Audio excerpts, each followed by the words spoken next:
There's a treatment for frozen shoulder that can physically unlock your shoulder in a single session. Most people have never heard of it, and doctors don't routinely offer it. And the reality is that most people suffering from months of stiffness don't even know how to ask for it.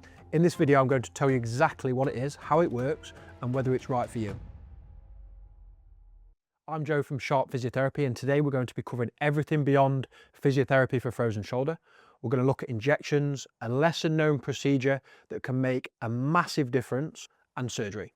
We're going to look at what's available, when it's actually needed, and what to realistically expect with each treatment. If you haven't watched my last video on the 3 stages of frozen shoulder, go and watch that first, because knowing your stage is crucial. Now let's get into it.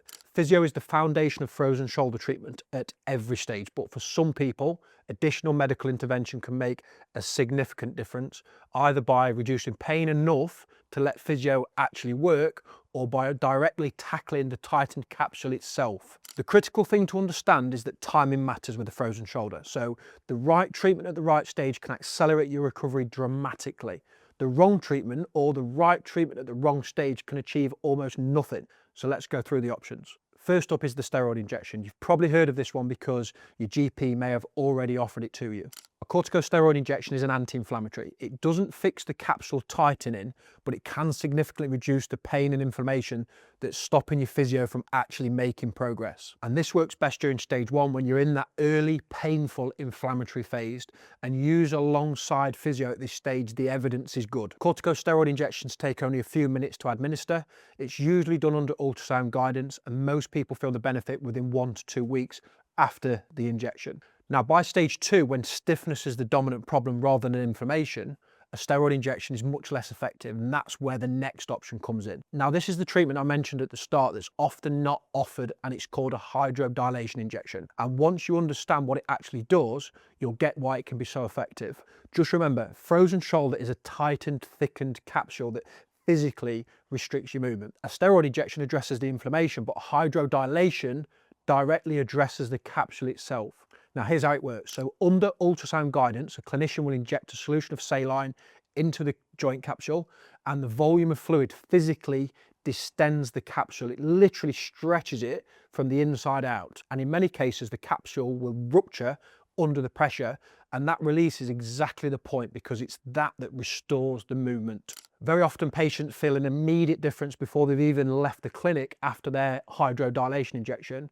And this injection works best in stage 2, because in stage 2, stiffness is the primary problem, but it needs to be followed up with physio to lock those gains and those improvements in. Now, for the right patient at the right time, it can create a step change in mobility that otherwise would take months to achieve.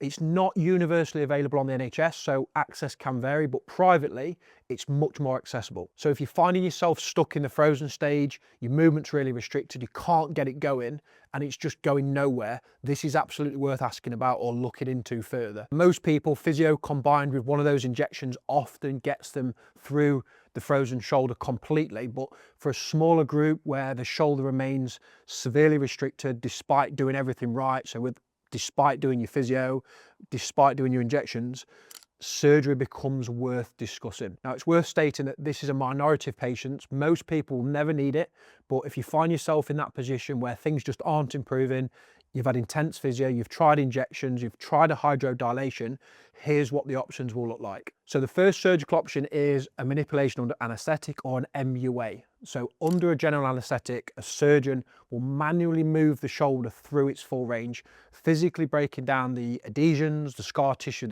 that's inside of the joint capsule. Now, because you're fully under, the muscles are relaxed, and the surgeon can move the joint in ways that just simply aren't possible when you're awake. It's a very quick procedure. Recovery involves physio starting within days after the procedure to maintain the improvement before the joint starts to stiffen up again. And that post-op physio is not optional. It's what makes the procedure work. So if you're thinking about having an MUA, make sure you've got your physio booked in straight after. The procedure produces good results for most patients, and it's generally the first surgical option that will be considered. Now, if the MUA hasn't delivered enough movement, or imaging suggests the capsule involvement is much more severe, the next step is an arthroscopic capsule release. So it's just keyhole surgery. So through some tiny openings in the shoulder, the surgeon literally cuts and releases the tightened capsule. It's much more precise than MUA, but the outcomes are excellent and most people achieve significant long-lasting improvement. And again, surgery creates the structural change, but the physio turns that into real world function.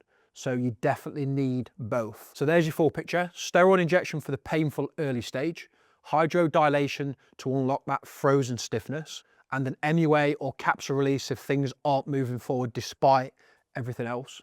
The right treatment at the right stage is what separates a fast recovery from a 3-year grind. And the encouraging truth is that the vast majority of people with frozen shoulder do get properly better. Now, if you've liked this video, please subscribe to the channel for more videos like this and drop a comment with any questions of your own. I read every single one and I look forward to seeing you in the next video.